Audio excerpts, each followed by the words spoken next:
Hello, welcome to my channel. Today we are going to read Cecil's Garden.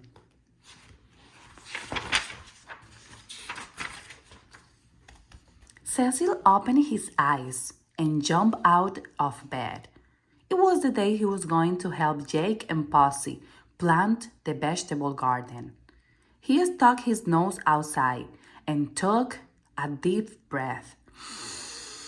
Perfect, he said. Jake carried the hoe and the shovel. Posy brought the watering can.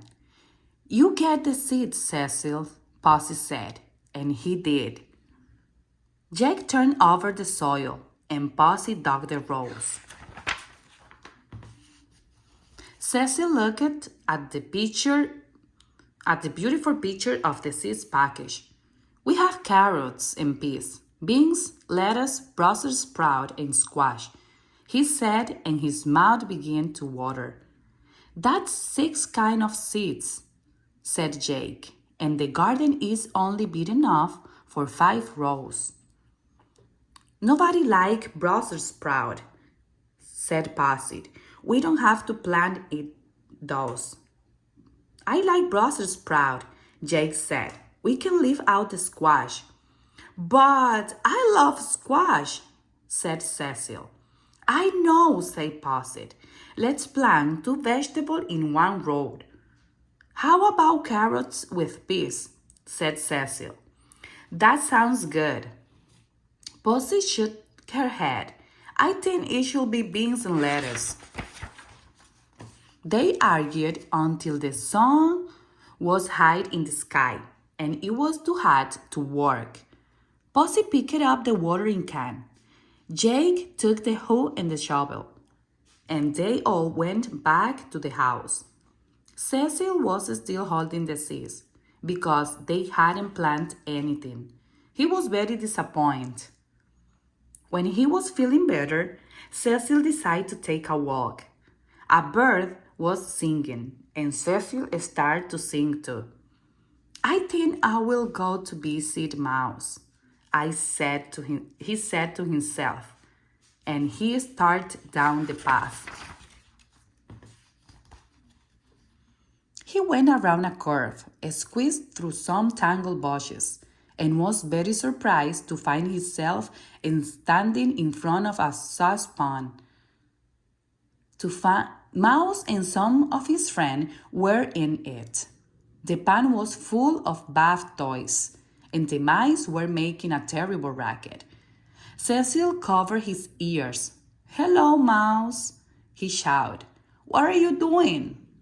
We are taking a bath, Mouse yelled. What does it look like? But you don't have any water, Cecil shouted back. No, yelled Mouse. We dump it out. Cecil giggled and Mouse climbed out of the pan. You might think it's funny, Cecil, Mouse said, but it isn't. We try to take a bath every Saturday, and every Saturday it's always the same. We fill the pan with water, and we get our toys. But after we put the toys in, there's never any room left for us.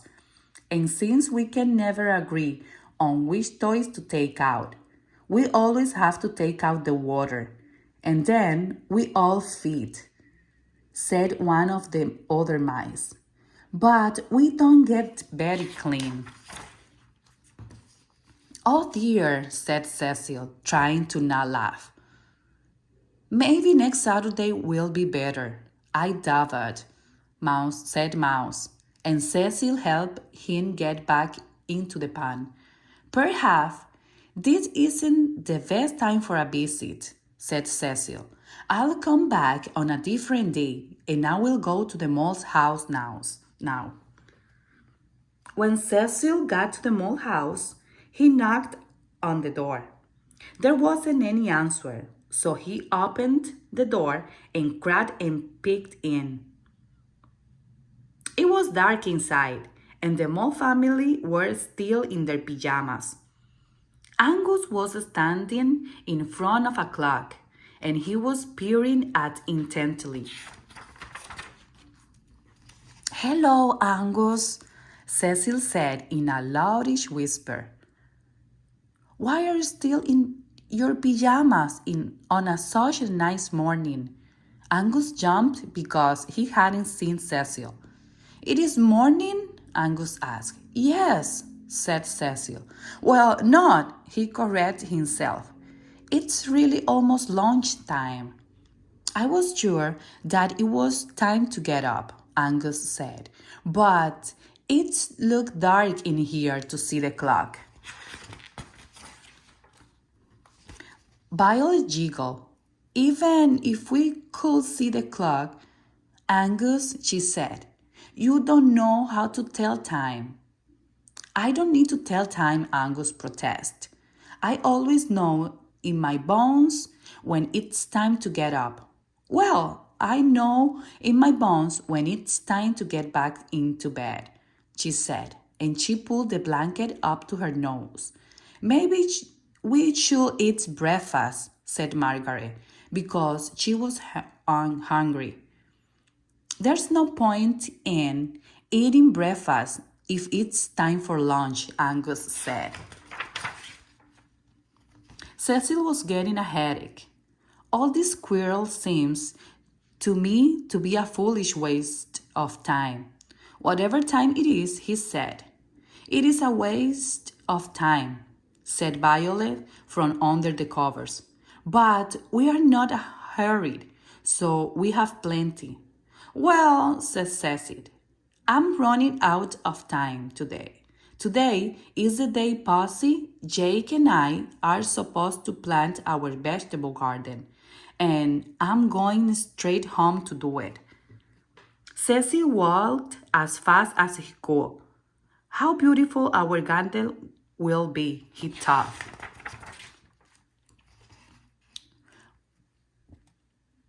"Where have you been?" asked Jake when Cecil came through the door.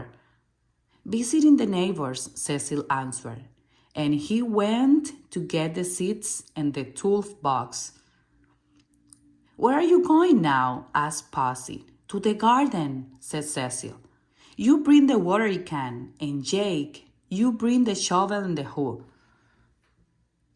When they got to the garden, Cecil started to work on the fence.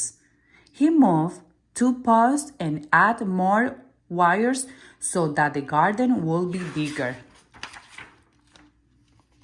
"There," he said when he was finished. "Now we have room for everything. There is nothing to quarrel about, and we don't have to waste another minute." Posy and Jake agreed that it was a very good solution. They planted seeds until the sun was setting pink and orange over the meadow.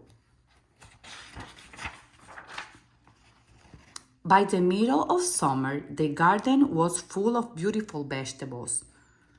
Cecil made a pot of savory stew and invited the mice and the moles to lunch. Mouse wrote a note saying that they were really too dirty to come to a party, and the moles sent regrets because they just couldn't find the time. So Posy, Jake, and Cecil ate the stew all by themselves. And it was very good. The end. Thank you for watching my channel. If you like this book, subscribe and press the thumbs up.